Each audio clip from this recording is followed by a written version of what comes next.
Welcome to Hollow Voices, where we give you some horror stories to watch. Now we got 10 stories for you guys to listen to. Hope you like it. Please drop some suggestion in the comment on what should the next story based on. Thank you. Enjoy.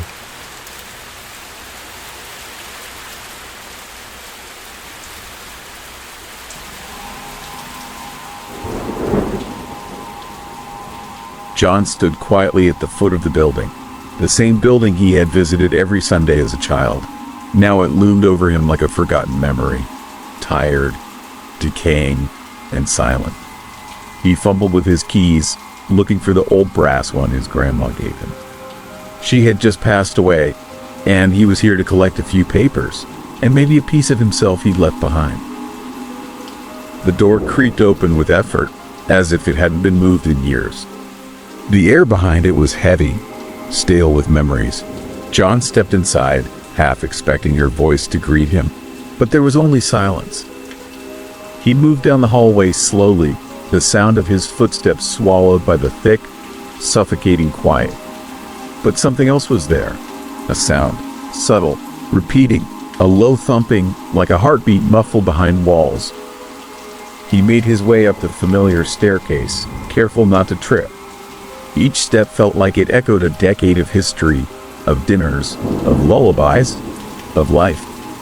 But tonight, every creak sounded wrong. Every corner held something he didn't want to see. As he found her door and placed the key in the lock, something made him pause. The apartment next door, it was open. But that door had been shut. He was sure of it. He stared at the darkness beyond the threshold, but it was like the light didn't dare enter. Like the shadows had made their home there. He shook off the unease and stepped into his grandma's apartment, shutting the door behind him with a soft click. The musty air hit him like a wave. Years of laughter and cooking sealed in with age. For a brief second, he thought he could smell her perfume. He flicked on the light switch, bathing the room in a dim yellow hue. Memories flooded in. Soup on cold days, her humming as she cleaned, a childhood spent safely here. But now, it felt like a stage after the play had ended. Lifeless, hollow, waiting. A sudden creak outside made him flinch. He turned to the door instinctively. The old lady next door probably came back, he whispered to no one.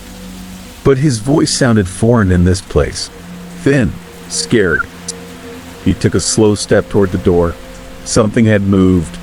He was sure of it. His heart pounded louder than the creak. Just the plumbing, he told himself. Old buildings always had stories, and some were better left untold. There was nothing, but something had changed. The hallway looked wrong, somehow, off balance, and then he saw it, barely visible, a smear across the far wall. It hadn't been there before. Curiosity or dread, he couldn't tell which pushed him to open the door. But his fingers turned the lock anyway. The hallway greeted him like an empty stage awaiting a new act. He stepped out, drawn toward the silence. He had walked this hallway 100 times before, but this wasn't the same building. Not anymore. Something was watching, waiting, breathing in the dark. He stepped just past the threshold, heart pounding in his ears. The air was colder here, thicker. The room felt like it had been abandoned mid-sentence. Something had interrupted life in this space. Violently. A low hum vibrated through the floorboards. Not mechanical, not human. He turned toward the torn wallpaper and saw it. Beneath the plaster, the wall pulsed like skin, like something was alive behind it. The hand slid out without sound. Too real to be imagined, too quiet to scream. John's legs moved before his brain did. Flight overtaking curiosity. He had to get out. Now. The door shut with a final thud, but the thumping didn't stop. It came from inside the walls now. Rhythmic, alive. The hallway lights blinked in panic, and John ran. He didn't stop to think. He didn't breathe until the lock clicked. But outside, something moved. Slow, heavy. It didn't knock. It waited. It was her handwriting. Old, familiar, and terrifying. He never knew his grandma was afraid. But she had been, and now he understood why. The building was no longer quiet. It breathed with him, watched him. He didn't know how long he could stay, but leaving wasn't an option anymore. Some doors, once open, never really close, and some homes never truly let go. Mike had been throwing up for over an hour. Every 10 minutes, like clockwork, he'd have to pull over, clutch his stomach, and retch into the dirt. He didn't know what hit him. Gas station food. Maybe. Something worse, probably. He just knew he was sick, alone, and the nearest town was 2 hours away. The signal was gone. No bars, no towns on the map. His water bottle was warm, untouched. Every mile felt longer than the last. Then, out of nowhere, he saw it. A sign, brand new and glowing, Happiness General Hospital, 40 minutes ahead. The town of Happiness wasn't marked on his GPS. It wasn't on the state map either, but the road was smooth, the signs were clear, and the directions pointed straight to the hospital. Something about it felt rehearsed. The hospital looked brand new, like it had just been built yesterday. Mike pulled in without a second thought. There were no other cars, just his. His stomach lurched again as he stepped out of the car. He barely made it to a trash bin before emptying what little was left in him. Behind him, the sliding doors whooshed open with a mechanical hiss, beckoning him inside. Inside, the hospital was a different story. The bright, modern exterior gave way to stained walls, flickering lights, and linoleum floors that curled at the edges. Two figures sat in the corner, motionless, not sleeping, slumped. There was no receptionist, no nurse, no buzz of activity, just a note, handwritten, crooked, like someone had left mid-shift and never returned. He picked the farthest seat from them. His head swam. His stomach twisted again. He dry heaved, wiped his mouth, and leaned back against the wall. Just for a moment. The sound was like a gunshot. The doors slammed open, and two nurses marched toward him with synchronized smiles. Their movements were too fast, too clean. They told him he'd be in good hands. He didn't argue. They didn't ask what hurt, didn't take his name. They just wheeled him forward, humming a tune he didn't recognize. The elevator groaned as it rose. Floor 6 lit up in red. Mike's gut twisted harder than before. The 6th floor was silent. The walls were cracked, the lighting low. The nurses worked methodically, checking his blood pressure, his temperature, but never once asked what brought him here. It was like they already knew. That's when Mike saw them clearly. Their eyes, they weren't human, just pools of white with pinpoint centers. No emotion, no depth, just blank. They left without a word. The door clicked behind them. Mike sat there, nausea pulsing in waves, listening to the same conversation repeat outside every few minutes, like a broken tape caught in time. The hallway had changed. Gone were the pristine walls. In their place, rot, water stains, mold. The only sound now came from an ancient stereo on the desk, playing the same distorted voices over and over. When he turned it off, the silence hit like a freight train. Not quiet, silent. An oppressive, unnatural stillness that made the inside of his skull throb. It was unbearable. He ran to the elevators, jabbing the call button like his life depended on it. He wasn't sure why, but something he couldn't see, was moving closer. The elevator finally opened, but instead of taking him down, it stopped at 5. The doors parted to a floor drenched in shadow. Cold air spilled into the car. No one stood there. That didn't make it better. He stepped out, 1 foot at a time. The deeper he walked, the more he felt it. Eyes. Watching. From every crack, every room. The kind of silence that feels alive. A sound broke the stillness. Dragging. Wet and heavy.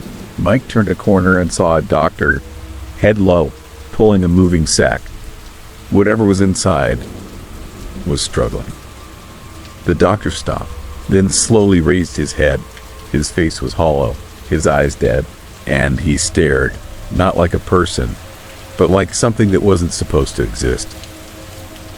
Mike didn't wait. He turned and ran, faster than he thought his legs could move. The dragging noise grew louder, faster, like the doctor was running, too. He ducked into the first open room he found, an operating theater, sterile, spotless, and glowing white. A sharp buzzing rang in his ears. Too uniform, too perfect. His stomach gave out again, but this time it wasn't bile, it was something else. Thick, oily, black. The stench was unbearable, something like burnt hair and rotting fish. He stumbled out the other side, but before leaving, he glanced back. The room, now filled with nurses and doctors, calmly operating on a patient. She stared directly at him. Her chest was open, and she was smiling. He couldn't breathe. They were facing him now, all of them, silent, covered in blood, and then, all at once, they moved. He ran until the hallway blurred. He dove into an elevator and hit every button he could reach. Behind him, their footsteps echoed closer. The doors closed just in time. Floor 4 was no escape. It was worse. A fog-drenched chamber. Dozens, maybe hundreds, of skeletons hanging from wheeled racks, each one perfectly still, at first. He moved slowly, carefully, following the wall. In the fog, a projector flicked on by itself. On the wall, a looping black and white cartoon of skeletons dancing. Familiar. Wrong. He looked back. The path had closed. Skeletons had shifted behind him, blocking the way. One of them had eyes. White eyes. That was enough. He ran, dodging limbs, eyes locked on the glowing exit sign ahead. He reached the door, turned back one last time. One skeleton stood inches away, its face grinning, with eyes.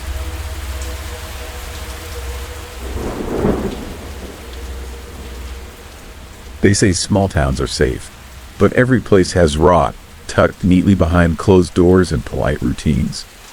I wasn't interested in the obvious. I chased the things people pretend don't exist. That night, I stood at the edge of Slaughterhouse Hill Road. The wind stung my face, carrying the coppery scent of old metal and damp soil. The building in the distance loomed, not abandoned, just waiting for someone like me to walk in. The meat-packing facility had been closed for over 4 decades. Rust coated its walls like skin disease. Windows sat broken, jagged like frozen screams. I'd spent nights researching it, memorizing every blueprint I could find. 3 a.m. felt like the only honest hour left in the world. My flashlight beam quivered across rusted signs. I swear the place exhaled when I stepped closer, like it was waking up after a long, hungry sleep. The back door was sealed with rotted wood and rusted nails that gave with a single kick, screaming as they let go. The darkness inside didn't feel empty. It felt alive. I stepped in, and the air shifted instantly. It was heavy, damp, and sour, like someone had bottled years of fear and spilled it across the floor. My pulse quickened.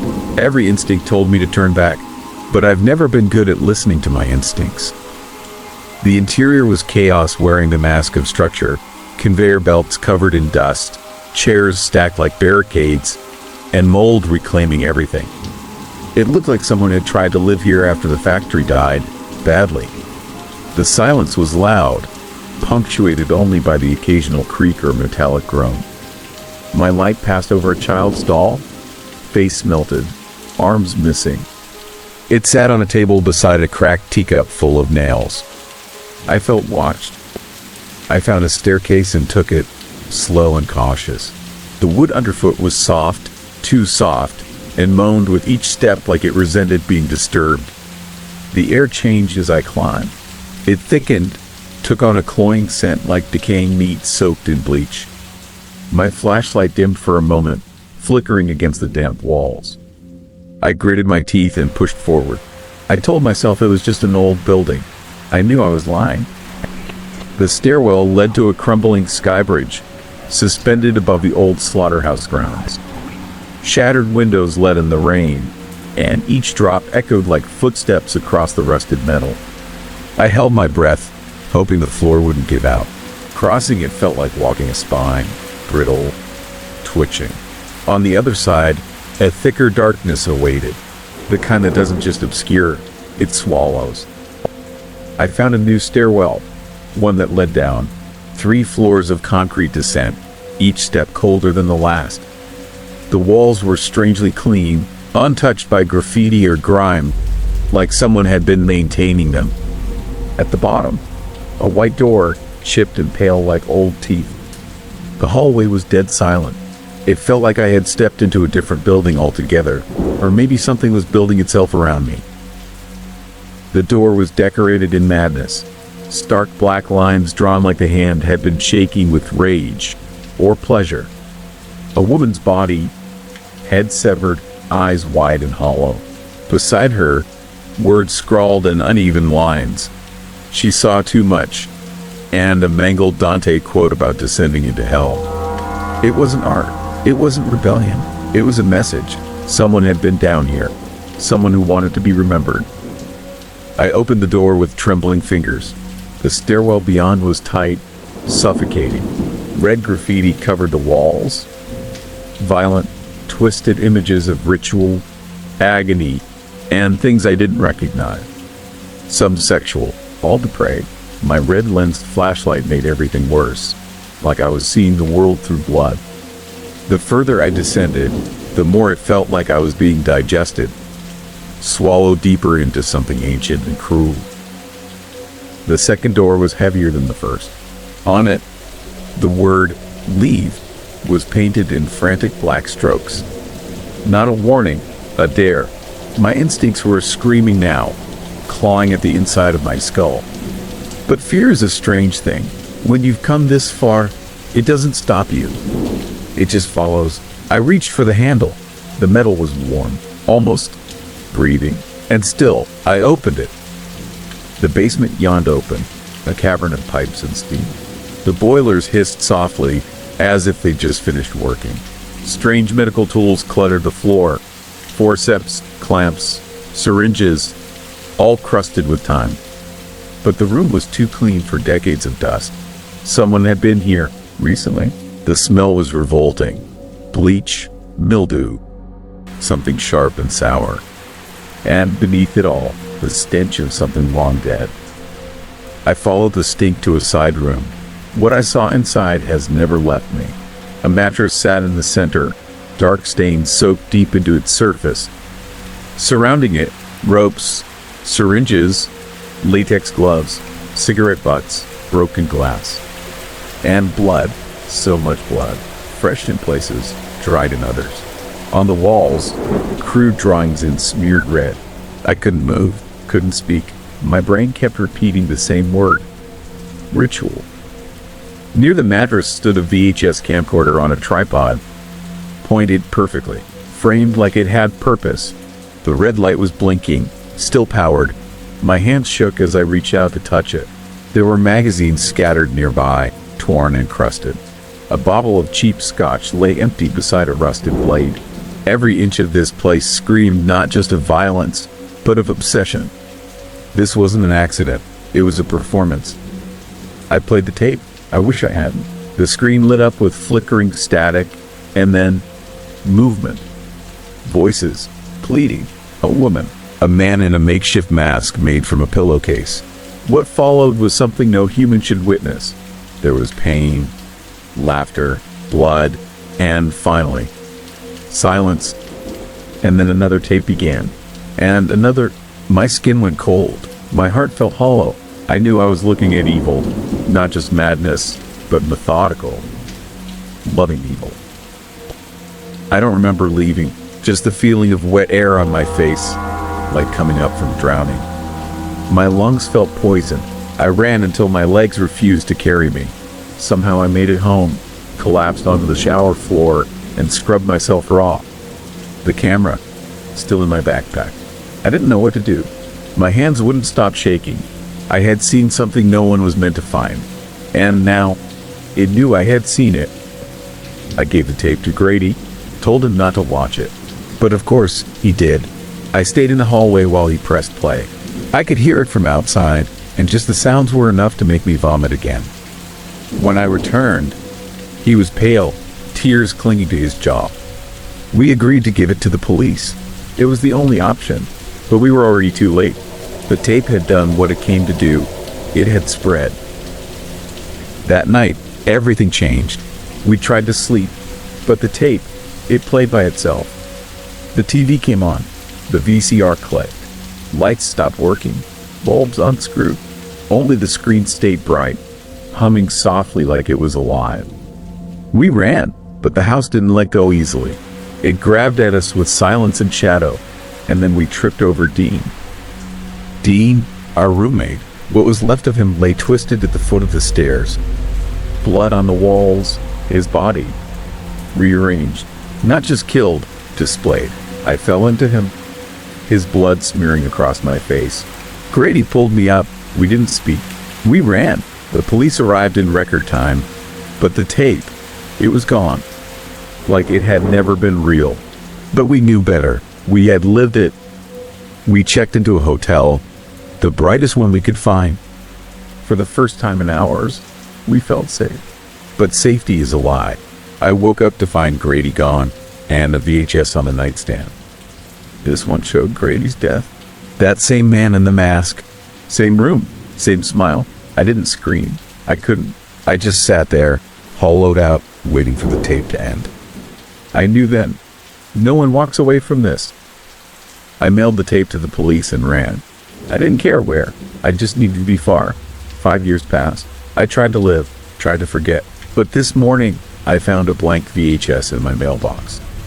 No label, no return address, just silence waiting inside the plastic. I think I know what's on it, and I think I know what comes next. Maybe I'll watch it, or maybe I'll end things before it gets the chance.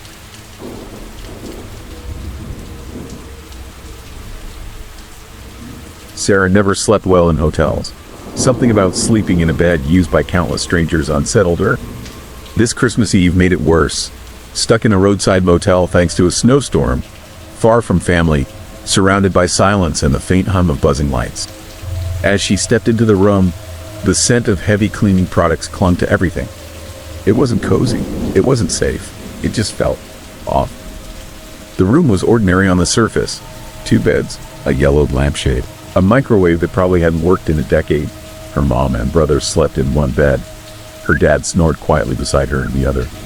The faucet dripped from the bathroom. The heater clicked every few seconds. Sarah stared at the ceiling, hoping she could drift off soon, but the atmosphere felt too thick to relax. She must have dozed off for a little while, but something pulled her back awake. The room hadn't changed. The light from the clock was still glowing red. But something felt wrong. That's when she saw it. A figure, tall, still, and completely silent, standing near her mom's bed. She blinked once. It didn't move. Her heart started racing. This wasn't part of a dream anymore. At first, Sarah tried to rationalize it. A shadow? A coat hanging oddly? But it wasn't. The figure was too solid, too real. For one absurd second, she thought of Santa Claus. That faded fast. Whatever it was, they weren't supposed to be there. She closed her eyes slowly, pretending to sleep. Her mind raced. She didn't know what to do except stay still and hope the figure didn't notice. The silence grew thicker. Sarah's breath came out slow and controlled. The presence was closer now. She could sense it, feel it. She didn't open her eyes, but she knew he was near. Every nerve in her body urged her to scream, to run, but fear locked her in place. It was like time had stopped, and the air around her grew colder. A moment passed, then another. Still, she didn't move. Then, nothing. No sound, no presence. She heard the soft click of the door. The room was still again. Sarah sat up, trying not to panic. Her heart pounded like a drum in her chest. She glanced around. Everything looked normal. Too normal. But she knew what she saw. Someone had been there, standing in that room, watching her mother, then standing over her. Curiosity outweighed caution. Slowly, quietly, she opened the door and peeked into the hallway. It was empty. Fluorescent lights flickered overhead. As she turned to look back at the door, her stomach dropped. A large black X had been spray painted across it. Sharp lines. Fresh paint. She hadn't seen that before. Her chest tightened. She stepped out, drawn by a strange compulsion to find out where the figure went. At the far end of the corridor, she caught a glimpse, the same tall figure turning the corner in silence. No urgency, no sound. Sarah's legs moved before she could stop them. She followed. Not too fast, not too slow. There was no logic to it. She just needed to know. The hallway felt longer than before, and the air colder with each step. She made it to the lobby.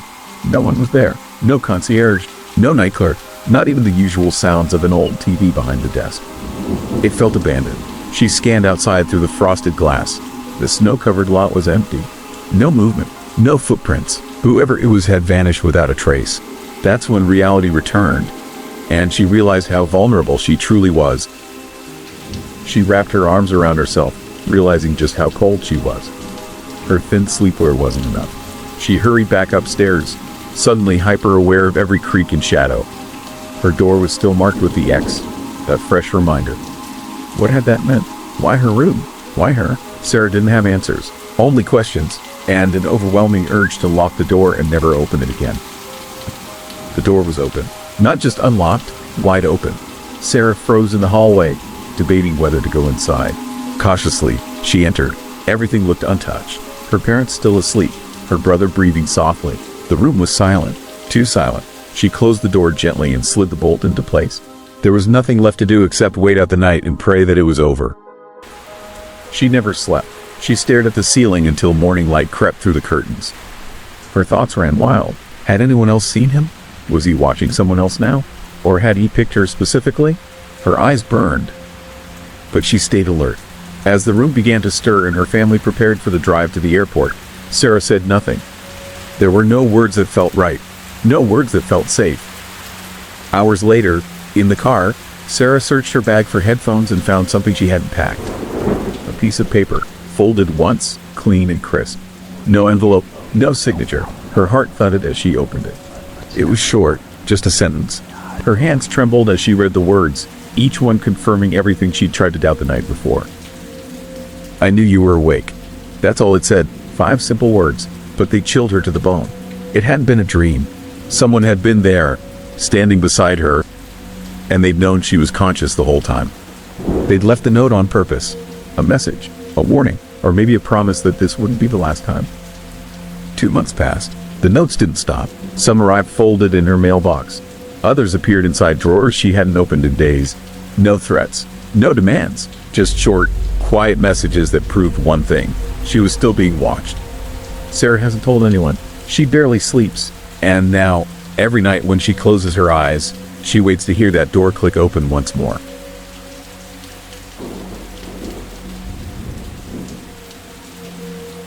My name is Abe. I live with my son in a twice-mortgaged house that never quite became a home. The hardwood floors gleam, rose bushes bloom in the yard, but since the day I tripped over those blocks, something shifted. Something settled in. Monster stories used to be entertainment. Now they are context. A child-shaped creature stalks me, has always stalked me. It plays by rules, like all monsters do. But it's clever and patient. It watches, it waits, and now it wants my son. 6 months ago, I buried my wife. The cops called it a gang shooting, a random act of violence in a grocery store parking lot. But I know better. The thing always leaves tragedy in its wake. It did with my father, my brother, and now Layla. I could lie and blame the killer, but I've seen its fingerprints too many times to pretend. 5 days after the funeral, when the condolences dried up and the guests left, it left me a message. 5 wooden blocks, arranged carefully on my kitchen counter. Alone. I screamed when I saw them. Not out of fear, but recognition. These weren't random toys. These blocks had burned in my brother Shane's childhood bedroom. They had no right to exist anymore. I touched one, half expecting it to vanish. But it was solid, tangible, real. That was all the confirmation I needed. I grabbed Benjamin, still half asleep, and drove. No destination, just speed, escape. I didn't stop until we reached the sea, until I saw the horizon. And still, I didn't feel safe. I kept driving, long past the point of reason, north along the 101, into the mountains, then the ocean, chasing the rising sun. I stared through red-rimmed eyes at my sleeping son in the rearview mirror. Peaceful, dreaming. I wished I could follow him there, but the thoughts kept circling. What did it want? Why now? If it could burn down my past, Why hadn't it reduced my home to cinders? Maybe it couldn't, maybe it wouldn't, or maybe it was waiting for something worse. I kept thinking of the blocks, how they spelled Benjamin years ago, how they came back. The thing had rules, but none I understood. My mother thought it needed permission to enter. She was wrong. It got into my storage unit, set fire to my memories, left clues in ash and wood. If it meant to hurt us, it would have done it already. That was the only comfort I had. Maybe a theory, and that theory was the only reason I turned the car around. When I returned, the house looked the same. No smoke, no burned books, just silence. The blocks were gone, as if they'd never existed. But I knew better. I had touched them, tasted the fear. I never took up the offer to move in with Lila's family. If it had found me here, it would find me there. But I stopped running. Instead, I began to study. Monsters have rules. Games have rules. I would learn the rules. And if I could learn them, maybe I could win. I took a class. It sounds ridiculous now, but it felt like something. Santa Monica College. Magic, witchcraft, and legends. I needed knowledge. I needed to believe this thing was part of a larger story. A myth, a monster someone had named. I needed to understand how people survived encounters with the unknown. And if they hadn't, I wanted to know why. I paid $250 for a textbook that weighed as much as a toddler. Our stories, ourselves. I posted in the forum, asked vaguely about a spirit that posed as children. One that only showed its true form in photos. That could start fires. That left objects behind. Someone replied, black-eyed kids. I looked them up. Not quite. No black eyes, no pears. Others responded, cats, ghosts, vampires. None of it fit. Then I saw the blocks again. 4 of them, I-170. They hadn't been there before. My hands went cold. The monitor crackled. I grabbed a knife and ran. The bookshelf was on fire. A gift from Lila's sister. A giant plush Dalmatian. Burned like a pyre. Benjamin cried. I grabbed him and ran. Screamed for help. Pounded on the neighbor's door. By the time the fire trucks arrived, there was nothing. No fire, no smoke, no smell. Nothing but confused faces and disbelief. But when they followed me upstairs, the bookcase was gone. The wall behind it charred, still warm to the touch. The ashes were real, but by morning, they too had vanished. Later, another gift appeared. A puzzle, still in plastic last I saw it. But here it was, completed on the kitchen table. Too advanced for Benjamin. Hadn't seen it since the fire. A new message, a new game. Slashes carved into cardboard, forming an X over Vasquez rocks. A landmark, a location. The thing wanted me to go there. I had no idea why. But I knew it was time. No more waiting. I wasn't going to raise my son in fear. If it wanted me to come, I would. I followed the trail, blocks placed like breadcrumbs across desert rock and dirt. Each one familiar, each one impossibly real. 17, 20, 31. I stopped counting. They led me to a house that shouldn't exist. A mansion nestled where no mansion should be. Colonial, beautiful, timeless. Its front door wide open like a mouth. I entered. I shouldn't have. But I did. It was a dinner party for the dead. 30 bodies, dressed in fine 19th century clothes, sprawled across tables and floor. Some beheaded, some gutted. A child's hand reached for me, disconnected from the rest of her. Her body lay elsewhere, decapitated, disassembled, blood soaked into lace and silk. I wanted to scream, but couldn't. I turned, ran, back through the parlor, back through the lies. But it wasn't over. The house had more to show me. The next room was worse. A cabin now, squalid, rotting, 7 bodies, children, women. A man, gun still in hand. I stared at a boy on the table, painted with symbols, throat slashed, peaceful somehow, like he'd chosen this. Then his eyes opened. He grinned. Hi, Abe, he chirped. Do you like my work? He skipped away. Then the house collapsed, into ash, into nothing. I was alone again, on a hill of dust and silence. I found my car, somehow. Drove with trembling hands. Then I saw it in the rear view. The Dalmatian, burned in the fire. Now whole again, like the blocks, the puzzle. Everything it gives me was burned once. Reconstructed. Temporary. It recreates what it's destroyed, for a while. Then, it crumbles. So that house, those bodies, they were real, once. Now they're reminders, exhibits, stories. I knew then what I was dealing with. And it terrified me. I came home, hoping for peace. But there she was, A young woman, smiling like a friend, said her name was Kira, said she knew what was after me.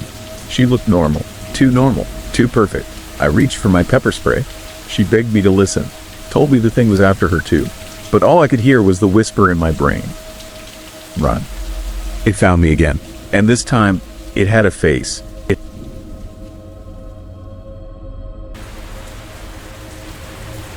My name is Alex, and I still have nightmares about a woman I never met. In those dreams, she's always running, barefoot, breathless, bleeding. The jungle around her is dense and wet, and every time she stumbles, the sound of hooves grows louder behind her. Her face is hidden, but I recognize the braids, the shape of her shoulders, the way her head tilts in fear. I've never seen her in real life, but I know she's my mother. The man chasing her wears a mask, not just a pig's face, but something grotesque and wet, stitched from leather and memory. When I wake up, I smell copper and soil. It's been happening since I was 10. For years I told myself they were just dreams. But now I know better. That mask, it's real. That cult, it exists. And tonight, I've dragged Zach, my best friend since forever, into a town we don't belong in, because I need answers. I need to know why they're sending me letters, and I need to know what they want from me. The letter showed up 3 days ago. No return address, no stamps, just sitting there on my doorstep like it had always been part of my house. Inside were letters, not written, but glued together like some cheap ransom note. The pigman wants his piglet back. The paper smelled like meat left out too long. I thought it was a prank until I posted it in a paranormal subreddit. That's when I got the message from someone called Blue Wolf 77. She said she got the same note, same font, same phrasing, same hoofprint pressed into the corner like a signature. She told me about a cult called the Miracle of the Swine. She said they take people, or rather, take them back. That some of us were born in it, escaped it, and have been hunted ever since. I showed the letter to Zach and told him we had to go to Mystic, Connecticut. He didn't ask many questions. I think he saw how scared I was. And honestly, I needed him more than I wanted to admit. The woman who messaged me is real. Her name is Donna, and she opens the door like she's been waiting for this night for a long time. Inside her apartment, the lights are low, the curtains drawn. Everything smells faintly of sage and gun oil. Zach and I sit down across from three strangers. Donna, who looks like she hasn't slept in weeks but still controls the room with her voice. Divin, a wall of muscle with eyes too tired for someone his age. And May, quiet, thoughtful, tracing symbols on a faded notepad like her fingers remember things she can't say aloud. Donna slides a folder across the table. Inside are photos, some recent, some decades old. One catches my eye immediately. A jungle, a hut, a woman with braids, standing beside a man who looks too much like Zach's uncle. My breath catches. Donna says the name. Daniela. She thinks that's my mother. I think she's right. Zach doesn't say a word. He's gripping the edge of the chair like the room might spin off the planet. I don't blame him. Daniela. The name rings through my skull like a bell. My fingers hover over the photo. She's young in it, maybe 20, but the face, the hair, the tilt of the jaw, it's the same one I see in my dreams. Donna explains that many of them changed names when they fled, that those who stayed often didn't survive. She talks about the rituals, how they begin with songs and end with screaming. She says they don't believe in pain as punishment. They believe in it as payment. Payment to the pigman. A deity? A demon? A man in a mask who thinks he's a god? I ask her why she left. Her voice goes cold. Because I saw what they do to children, she says, and I couldn't be part of it anymore. Zach leans forward. And now they want us? Donna nods. They always come for what's theirs. The town is quieter than it should be. Mystic feels abandoned, like it gave up being normal a long time ago. Donna leads us past shuttered shops and dark churches. Her steps are confident. Mine feel heavier with every block. Eventually, we stop in front of a tiny shop nestled between two empty buildings. Divine Crafts. The windows are caked with dust, the door handle slick with something I don't want to identify.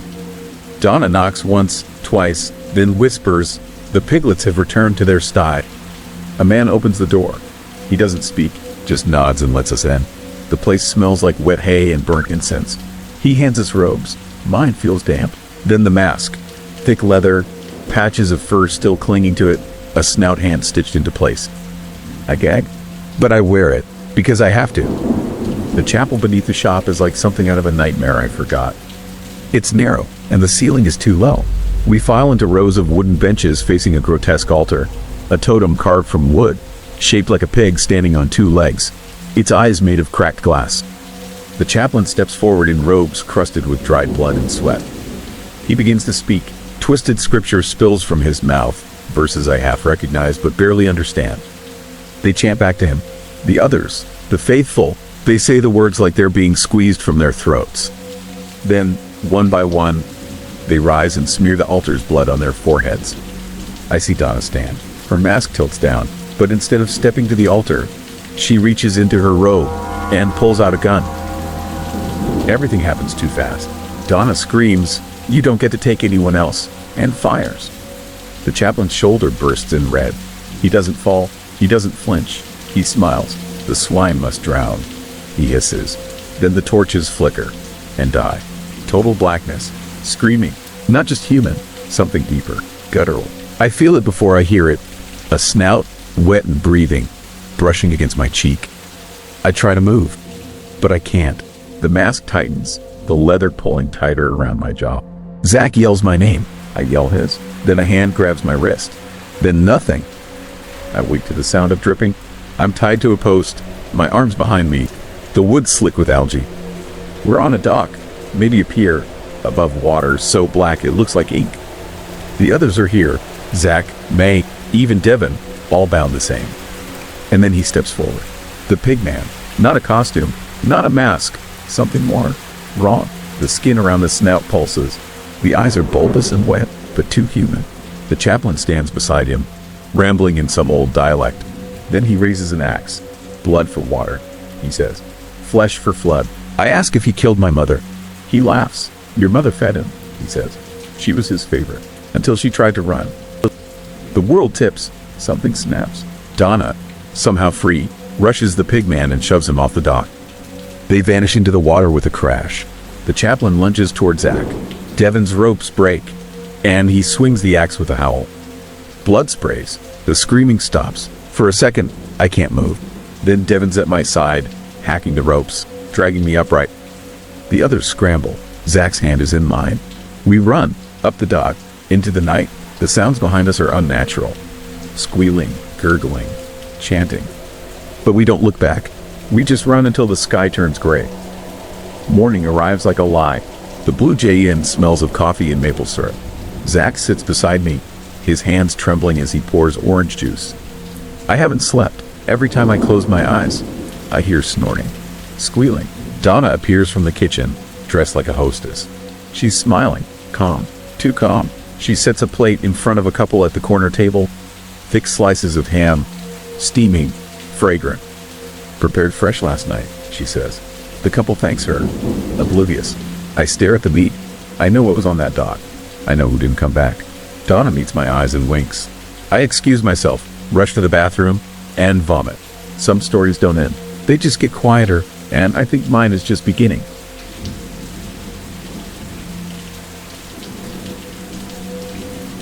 Mister, is it much further? Hannah asked as the car curved around another misty bend. She was 16, skipping school on purpose, and unsure if this whole trip was smart. The driver, Brian, barely glanced at her. Brian used to be a student at her school. Now he sold drugs to the kids hanging outside. He hadn't targeted girls before. Hannah was his first. She had that look, long blonde hair, messed up uniform, eyes full of attitude. He'd offered her a smoke, a drink, whatever she wanted, as long as they left the school grounds. She agreed, mostly out of boredom. Hannah didn't know they were headed to Buckfastleigh Church. Brian smiled. He knew exactly what would happen next. Buckfastleigh looked like something from a forgotten crime novel. Shifty men leaned against fences, pretending not to watch. Brian fit right in. Old school jacket, worn jeans, eyes always darting. Hannah thought she'd just get a smoke and maybe a thrill. She had no idea Brian had other plans. He told her this would be fun. She trusted him a little. That was her mistake. The letter from Uzbekistan was in his pocket. The money was due, and she had cash. Up here, quick, Brian said as he jumped out. The church loomed above, jagged and silent. Hannah followed, her nerves prickling. The churchyard felt off, too quiet, too small. Moss covered the graves, and the air felt like it hadn't moved in years. "This is creepy," she muttered, hugging herself. Brian just smiled and handed her a cigarette. "You wanted this, remember?" he said. She nodded, lighting it clumsily. The smoke burned her throat. Brian watched, satisfied. She coughed, hard, but didn't let go. "Well?" she asked. Brian stepped behind her, resting his hands on her shoulders. She flinched. "So, mister, we start right here," she said. He smirked. "This is where the devil comes when he smells a rat." Hannah stiffened. "What?" she asked, suddenly unsure. Brian leaned in. "Walk around the church counterclockwise, they say, and the devil shows his face from the porch." Hannah looked uneasy, but she didn't stop walking. The wind picked up, cold and sharp. Hannah's hands shook as she smoked. Brian stayed close, too close. "You must really hate school, huh?" he asked. "Yeah," she replied, barely above a whisper. He leaned in, pressed his lips to hers. She didn't pull away. Together, they moved, wrapped in a strange, awkward embrace. Around the church they went, step by step, backwards, against time. When they reached the porch, Hannah stopped cold. What is it?" Brian asked. She pointed. In the shadows stood something that wasn't human. It had horns, hooves, a smile too wide. Brian laughed nervously. "So this is the dreaded devil," he said. He stepped forward. Hannah grabbed his arm, but he pulled free. "Watch this," he said, and slapped the thing in the face. What followed was not of this world. The thing roared, a sound deeper than thunder, sharp as knives. Air rippled, graves cracked, birds fled. Hannah screamed. Brian froze. Then the thing moved. Fast, too fast. Its hand struck Brian's chest. He stumbled, gasping. Hannah tried to run, but it was too late. They screamed together, held each other tight. The demon towered above them. Its face split open, a maw of endless dark. Flames rose around them, licking the tombstones. Their skin began to boil. "Make it stop!" Hannah cried. Brian's eyes rolled back. The demon laughed and reached for them. Their screams echoed into silence. The fire swallowed their forms. Flesh melted, bones cracked. In a blink, they were gone. Only dust remained. The church stood still, empty again. The wind howled through the porch. No one else saw. No one would believe. Later, a vicar passed by. He paused, sensing something wrong. His eyes drifted to the blackened earth.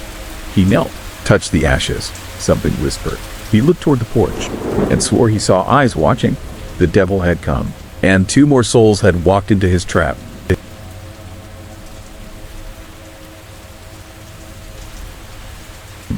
And the last image to burn into his vision was a looping video of a dog barking in a hallway. He laughed at it earlier. Now it felt oddly familiar. The fan in the corner buzzed gently, offering no comfort. The curtain swayed slightly despite the window being tightly shut. He glanced toward the crack in the door, barely visible in the dim red glow of his alarm clock. That was when he felt it, not saw, but felt, a shift in the room. Something subtle, like the presence of another person just outside your vision. His body tensed, instinct telling him something had changed. He didn't know what, but he no longer felt alone. He wasn't cold, but a chill moved down his arms. Still, he didn't move. He just lay there, pretending to be asleep. The air seemed heavier now, as if the room had been sealed shut without his notice. David focused on the soft glow beneath the doorframe, faint but undeniable. It was the hallway light, and he was sure it had been off earlier. His heart picked up its pace, each thud echoing in his ears louder than the last. He dared not move his head, only his eyes shifted back and forth. Maybe it was his dad checking on him, but that was impossible. He lived alone. The light didn't flicker or move. It just sat there, still and glowing. He strained to hear footsteps, but caught nothing. The fan's buzz became unbearable, like static inside his skull. He wanted to call out, but his throat locked. What if he acknowledged it, whatever it was? What if that was the invitation it needed? His fingers twitched beneath the covers, but the rest of him refused to move. His breaths came shallow, and every blink took effort. The light under the door never changed, but the fear inside him did, growing by the second. Then something shifted, a subtle interruption of the glow beneath the door. It was quick, like a shadow sliding past. Not a full block, just a ripple in the light. David's eyes widened, and his body tensed again. The shadow returned, slower this time. It was unmistakable now, Someone was on the other side, pacing, stopping, pacing again. He stared in disbelief as the shape paused directly in front of his door.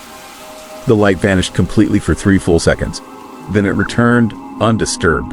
His hands were slick with sweat, gripping the sheet with knuckles white. He thought about reaching for his phone, but it sat just beyond his fingertips, too far to grab without exposing himself. Whoever was outside seemed to be waiting for something. David prayed they thought he was asleep. He didn't know what was more terrifying, the thought of them coming in, or the thought of them standing there forever. A sudden vibration shook the silence. His phone lit up beside him. He nearly screamed from the shock of it. The notification was from an unknown number. It read, "Don't move." His heart skipped. His skin broke out in goosebumps. He didn't touch the screen. He didn't breathe. The timing was impossible. Whoever it was had known he was awake. Had they been watching him this whole time? He blinked once, twice, but the message remained, glowing like a threat in the dark. He wanted to throw the phone across the room, but was terrified of making noise. He closed his eyes tightly, hoping this was a nightmare, but the vibration buzzed again. Another message. "I see your eyes open." David stopped blinking altogether. The door creaked, just slightly, just enough. It opened only a few inches, and something pale slipped into view. A hand. Thin, bony, with long fingers curled slightly inward. David felt like his lungs had collapsed. He couldn't process what he was seeing, only that it shouldn't be there. The hand didn't move beyond the edge of the door. It just hovered there, barely noticeable unless you were staring directly at it. The crack in the door widened a hair, and a sliver of a face appeared in the gap. He couldn't make out the features, but he saw the eye. White, still, watching him. His pulse thundered in his ears. He clenched his jaw and closed his eyes again. If he moved, it might come in. Time felt warped. Seconds became minutes. Minutes became unbearable. He lay there, unmoving, every muscle aching from tension. The door stayed cracked open, but no one came in. The pale hand had vanished, and so had the eye, but he didn't trust it. This wasn't safety. It was suspense. It felt like being watched by something that had all the time in the world. David's thoughts spiraled. What did it want? Why tonight? Was it testing him? Punishing him for noticing? The silence grew louder than before, heavier than footsteps. He no longer heard the fan. He couldn't even hear his own breathing. All he knew was that whatever stood in the hallway hadn't left. His only plan was his phone. He didn't know what he'd do with it. Call someone, record, check the time, anything. Slowly, inch by inch, he reached for it. His fingers trembled as they brushed the edge. Just before he touched the screen, it vibrated again. He snatched his hand back. The screen lit up on its own. A third message appeared. Bad idea. His stomach dropped. This wasn't random. This wasn't a prank. Whoever, or whatever this was, they were inside the house. The silence grew deeper, more sinister. David curled his hand into a fist and hid it under the blanket. He wasn't sure if he would ever fall asleep again. Without warning, the room went completely black. The power hadn't gone out, just his room. The red numbers on the clock disappeared. His phone screen shut off entirely. The hum of the fan was gone. It was like someone had pulled a curtain over reality. He couldn't see his own hands, couldn't see the door, couldn't even see his sheets. And yet, he felt eyes on him, more now than ever. Dozens, hundreds, watching, waiting. He pulled the blanket over his head like a child, hoping he could do himself invisible. Something touched the foot of the bed. Not a grab, just a single tap. Like a reminder, like a promise. Morning came like nothing happened. The lights were back. The clock read 6:22 a.m. The door was shut tight. His phone sat untouched. There were no new messages, no signs of entry. But David knew. He hadn't dreamed it. Every muscle in his body ached from lying still. His eyes were bloodshot. He didn't speak when he got up, didn't shower, didn't eat. He sat in silence, waiting for the sun to rise fully. The only thing he did was tape the door shut, top to bottom. He swore he'd never sleep again, but the night came too fast. The fear never left. Even in the light, it followed him. He stayed fully dressed, flashlight in hand, door sealed. He kept the fan off this time. The silence was suffocating, but at least it didn't mask footsteps. He watched his phone screen all night, waited for the glow beneath the door. But none came. Just before dawn, the phone buzzed once more. The message was short, just 4 words. Can't tape your eyes. He didn't sleep after that. He hasn't since.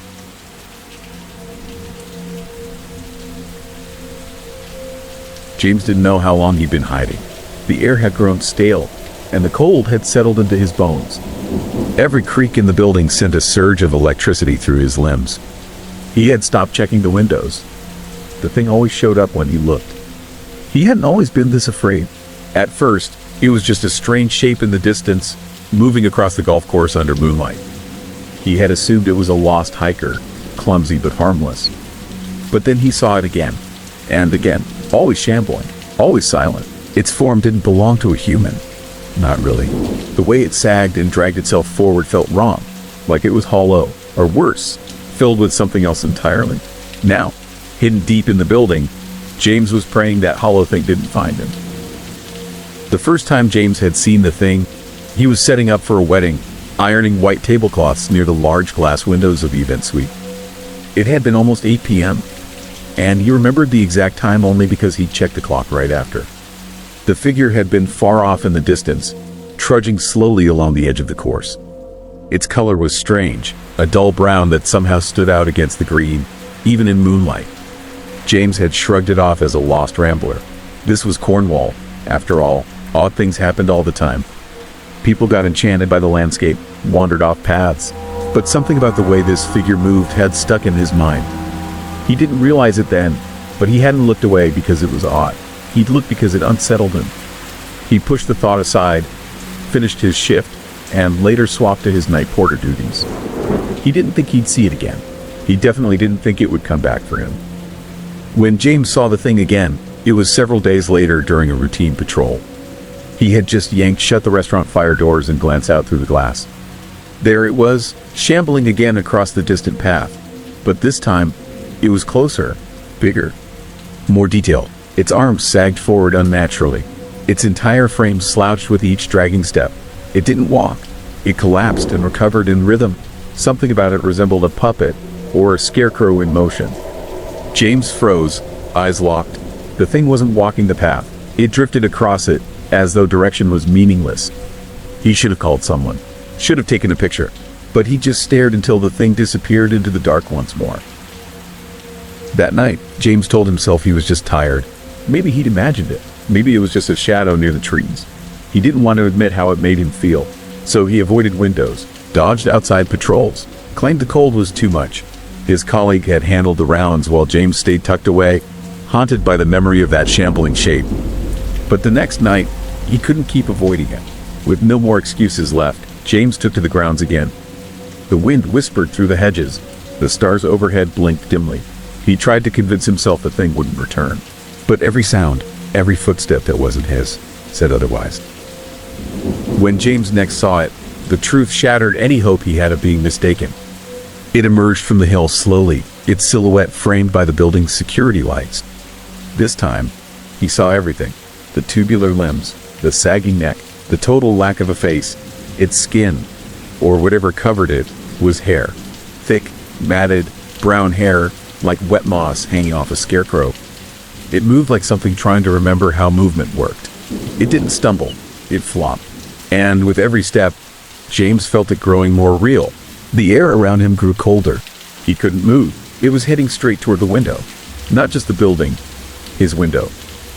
James backed away from the glass, thinking maybe it was coincidence. He stepped to the far side of the room, just 15 meters. But the thing shifted course, dragging its weight to realign with him. It was watching, or sensing, or something far worse. It made no sound, no scream, just that steady, slumping movement. James felt like prey. There was no way it could see him, not through the glare. No way it could smell him, but it followed nonetheless, as if its purpose was James, and James alone. The fear turned his legs to jelly. His thoughts raced. His colleague, where was he? Was he outside? James searched frantically for Steve. The keys were gone. The clock said it was time for Steve's round. That meant Steve was out there. James dashed through the halls, up stairwells, looking from every window, but saw no one. Only dark cars in a dim lot. Then, from the second floor, he heard it.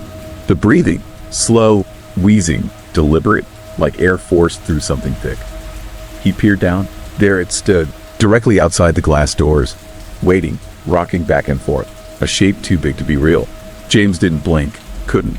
It pressed against the glass with those faceless limbs. The door creaked. Panic sent James running. The only unlocked door was near the cellar. He flew through back corridors, over stacked furniture, and hit the door with his full weight. Click! The lock turned. Safe. Or so he thought. The breath came first, then the creature, slamming into the glass. Its hair stuck to the window, thick and slimy. James fell backward, frozen. It stood taller than he expected, easily 8 feet. Arms outstretched, neck sagging, no face. Then, something moved inside the tube. A hand. Human. Slimy. Broken. Tapping the glass with a bloody nail. The tapping didn't stop. Tap, tap, tap, tap. Then something rose through the neck. A face. Steve's face. But wrong. Gray skin. Eyes sealed with slime. Blood down the cheek. Hollow. It wasn't him anymore. Just a mask. Worn like a trophy. James nearly screamed. The face moved closer. The eyes opened. Or tried to. Behind them were those same black, pupil-less globs. Not human, not even pretending. The mouth opened slightly, dripping blood. The yellow breath fogged the glass. James knew Steve was gone. James fled. He didn't know where he was going. Only away. The tongue had come out. Black, bloated, covered in slime. It smeared the window. The face changed again. Something larger. Something animal. A horse's head. Rotted, split, teeth exposed. Saliva thick like glue. Its tongue slammed the glass. James ran until he collapsed in the locker room. He doesn't know if the creature followed. Doesn't know if Steve was the only one. But he hears noises. Whispers in the vents. Creaks in the halls. If it finds a door, he won't have time to run.